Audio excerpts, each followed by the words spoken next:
Hello guys, you're welcome to the second C.R.S class. This class is titled, the topic of today's class is covenant. What is a covenant? We all enter into covenants knowingly or unknowingly.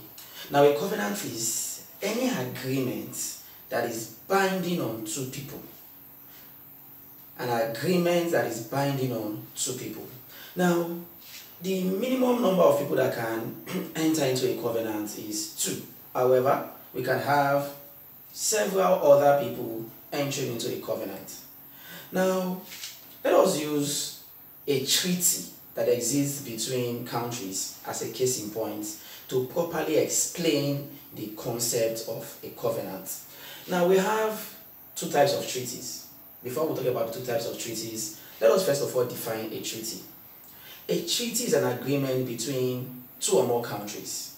Now, when this treaty exists between 2 countries, the treaty is called a bilateral treaty. For instance, when Nigeria and Cameroon enter into a treaty, that treaty is called a bilateral treaty. However, when more than 2 countries enter into an agreement, that agreement is called a multilateral treaty. Now, let us now come back to covenants with regards to religion. Now, we have several covenants that existed in the Bible. Some between God and man and some between men. Now, like I have said previously, any agreement that is binding on 2 people or 2 or more people is referred to as a covenant. Now, we have 2 major types of covenants. We have a covenant of parity and a covenant of suzerainty. Now, I did not say sovereignty, I said suzerainty. Suzerainty from the word suzerain.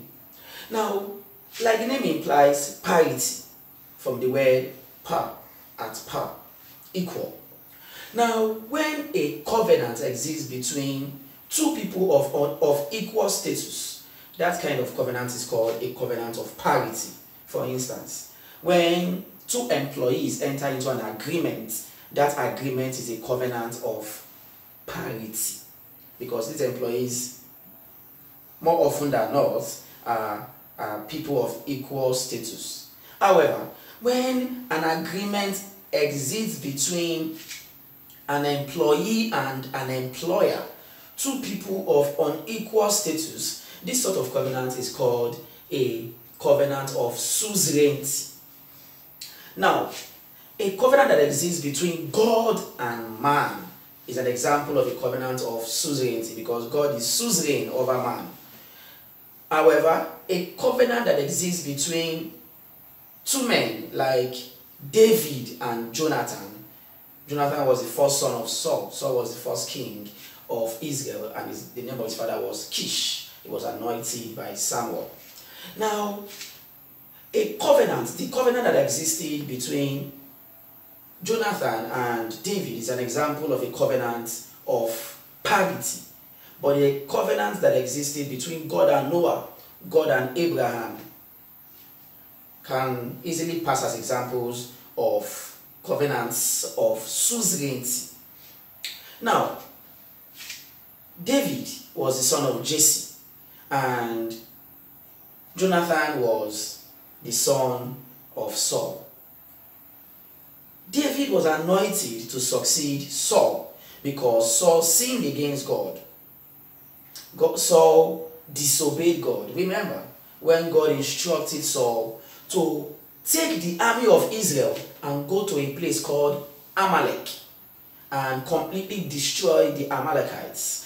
Now, when you have an instruction from God to carry out a war, to decimate a race, to decimate means to completely wipe out a race, like a genocide. Now, when you have that kind of instruction from the divine, that kind of war is called a holy war.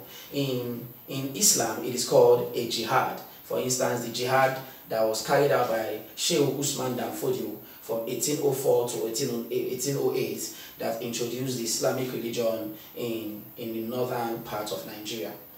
Now, David was anointed by Samuel to succeed Saul. Because Saul disobeyed God, he did not completely destroy Amalek and the people of Amalek referred to as the Amalekites.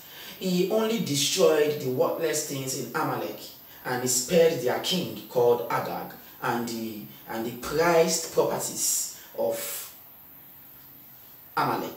Now, Saul was not to take anything from Amalek as a spoil of war. Spoils of war are the things that the victor in a war takes from that war.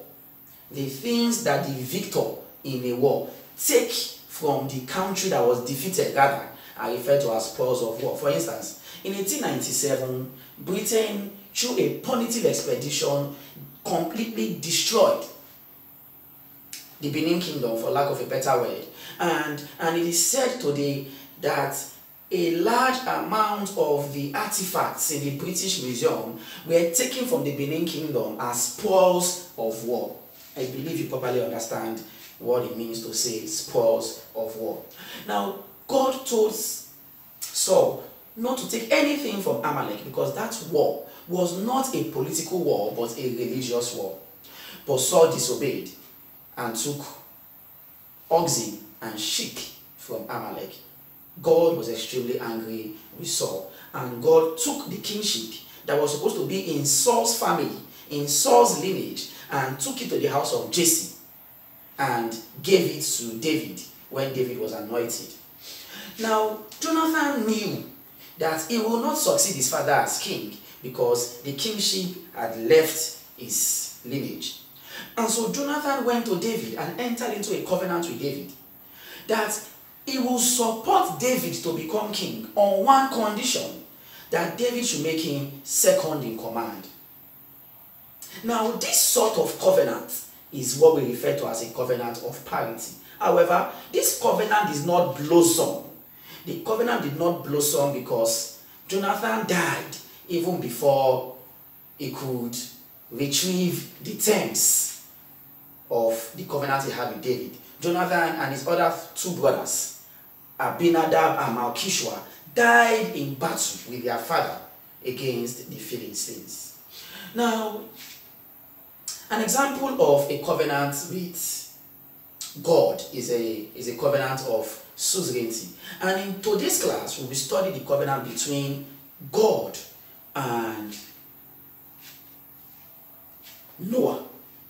The covenant between God and Noah is referred to as the Noahic covenant. However, the covenant between God and Abraham is called the Abrahamic covenant.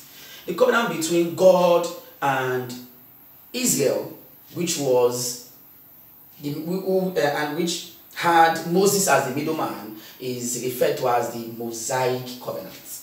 Now, in the Noahic covenant, but before we study the Noahic covenant, let us talk about two other types of covenants, which are called conditional and unconditional covenants. Now, a covenant, I have said before, can be a covenant of parity or a covenant of suzerainty. Now, when a covenant is a covenant of parity, it can either be conditional or unconditional. When a covenant is a covenant of suzerainty, it can be conditional or unconditional. Now, when a covenant is a conditional covenant, it means that the parties to the covenant, those that are signing that agreement, must fulfill certain conditions before the covenant can be valid. However, when a covenant is unconditional, it means that this covenant is binding on the parties involved without the fulfillment of any condition. I'll give you an example.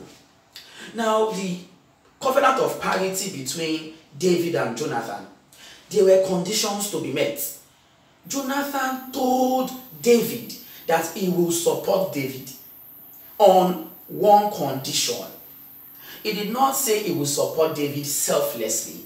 He had a reason for supporting David, and that condition was that David should make him second in command when David becomes king. That is an example of a conditional covenant. There are certain conditions attached to the covenant.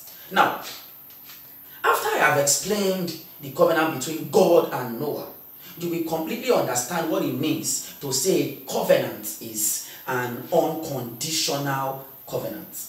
Now, in the days of Noah, the son of Lamech, father of Noah was Lamech. Now, in the days of Noah, the corruption of the world was at its peak. It was at its zenith. It was at its apogee, the highest point. And the Bible says that God regretted to have created man. God did not like the fact that he created man because man was innately corrupt. And you know what is corruption? Corruption is a deviation from the normal. Everything that man did at this time was abnormal in the sight of God. And you know what is normal is actually relative. What we see as normal in some context is abnormal under normal condition. For instance, the example I have to give is one that can spark controversies. So I will let it go. Now, in the days of Noah, God was angry with the world and wanted to destroy mankind. But in this period, there was a certain man whose name was Noah, who was righteous in the sight of God. Noah had 3 sons, Shem, Ham, and Japheth, who had 3 wives. That is, they had 1 wife each. Now, God told Noah that he will destroy the world with flood, but he will spare the house of Noah, because Noah found favor in his sight, flowing from the fact that Noah was what? Righteous. Now, God told Noah to make an ark that will float in water and prevent Noah from drowning in that water. God gave Noah specific instructions for making that ark. Firstly, that ark was to be made with a type of wood called gopher.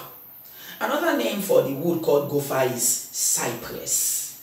Now, God told Noah that this wood should be covered inside and outside with what they call pitch. The wood that is the ark was covered inside and outside with pitch to prevent water from penetrating. That was the same stuff that was used in covering the baskets wherein Moses was kept by his when he was kept at the bank of the river under the watch of his elder sister called Miriam. Now, God told Noah that the ark should be 300 cubits long. Cubits is a way of measuring, like liters, like miles, cubits, like spans. The ark was to be 300 cubits long, 50 cubits wide, and 30 cubits deep. The ark was to have 3 deckers. It was to have 1 door, and it was to have a window, because we know about the window when Noah eventually sent out birds to see if the land was now dry. Now, the Bible says that God instructed Noah to go into the ark with his wife, with his 3 sons and their wives. What this means is that 8 persons entered the ark. Now, God also instructed Noah to enter into that ark with a pair of unclean animals. That is, animals that were unclean went in 2s, male and female. This was necessary for reproduction. However, clean animals were to go in 7 pairs. Every clean animal entered into the ark in 7 pairs. That is, male and female together, 14. Clean animals entered in 7 pairs. Unclean animals entered in 2 pairs. Now, the Bible says that Noah was instructed to go into the ark with all sorts of food. And the Bible also says that Noah was 600 years when it began to rain. When God rained down flood to completely wipe off the human race from the surface of the earth, sparing only 1 man and his household. Now, it started raining when Noah was 600 years old. You might be wondering, Noah was 600 years. In today's world, you hardly see anybody get into 200 years. Now, in the period of antediluvian, that is the period before the Great Flood, the period after the Great Flood is called the Deluge. In the Deluge, God said that His Spirit will no longer dwell in man for so long because man is made of flesh, and that His Spirit will dwell in man for 100 and a span. 100 and a span means 120 years old. So this means that man will now die within the age bracket of 120. Before this time, man lived for so long. Noah eventually died when he was 950 years old. Adam, the first man created, died when he was 930 years old. And of course, the man that lived the most, Methuselah, died at the age of 969 years. Now, God told Noah that he should enter the ark with everything I have mentioned. And it started raining when Noah was what? 600 years. The rain lasted for 40 days. Eventually, when it stopped raining, the flood in the land continued or the flood remained for another 150 days. So for 150 days, it has stopped raining, but there was still flood in the land.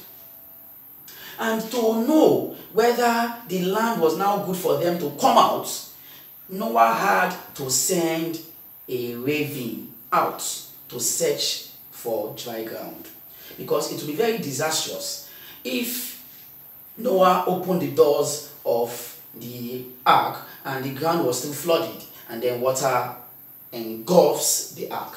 So it was wise of Noah to send a raven through the window. And the Bible says that when Noah eventually sent the raven out, the raven came back, and what this implies is that the raven did not find dry ground. Subsequently, Noah sent a dove. The dove returned the first time. Noah sent the dove the second time. The dove returned with an olive leaf in its beak. What this means is that the ground was drying up because it was able to get an olive leaf. Olive leaf. Now, on the third occasion, when Noah sent the ark out to find dry ground, when Noah sent the dove out to find dry ground, on the third occasion, the dove did not return. So it was safe for Noah to open the door of the ark for them to come out and have some level of normalcy. Now, the Bible says that God regretted his actions. After God destroyed mankind, God was penitent in his heart. To be penitent means to be remorseful. And God was remorseful that he destroyed mankind. After the rescue of Noah from this flood, Noah, of course, erected an altar to the Lord and made sacrifices to the Lord. The Lord was penitent and was remorseful. And so the Lord had a covenant with Noah that never again, irrespective of the circumstance that befall the world, never again will he destroy the world with flood. But not be too comfortable and dwell in sin, because God did not say he will not destroy the world with fire. There is thunder, there is lightning, there is hurricane, there are other stuff. But God said that he will never again destroy the world with a natural disaster called flood. And a symbol of this covenant that God had with Noah was the rainbow. God placed his bow in the sky, that whenever it wants to rain, the bow appears and reminds God of the covenant that God had with one of the ancestors of mankind, Noah, that he will never again destroy the world with flood.